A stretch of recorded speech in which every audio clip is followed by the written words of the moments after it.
kapatid na isa. Ako'y natutuwa din naman sa kanya na ang sabi niya sa atin nga ah, marami din pong sabi niya marami pong mga kapatid din na nangangailangan ng panalangin, sabi niya.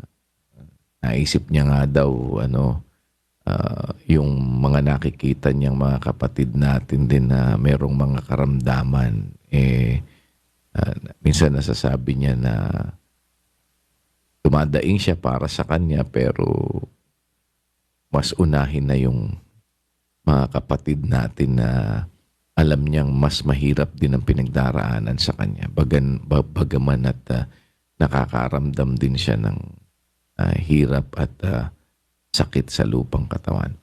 Sa inyo pong pamilya, sa inyong lahat, kaawaan nawa po kayo ng Panginoon. At sa lahat nating mga kapatid, yun ang atin din pong patuloy na panawagan. Sama-sama po tayo na dumaing sa Diyos para sa mga kapatid natin na mayroong mga karamdaman, yung mga may iba't ibang mga pinagdaraanan sa buhay.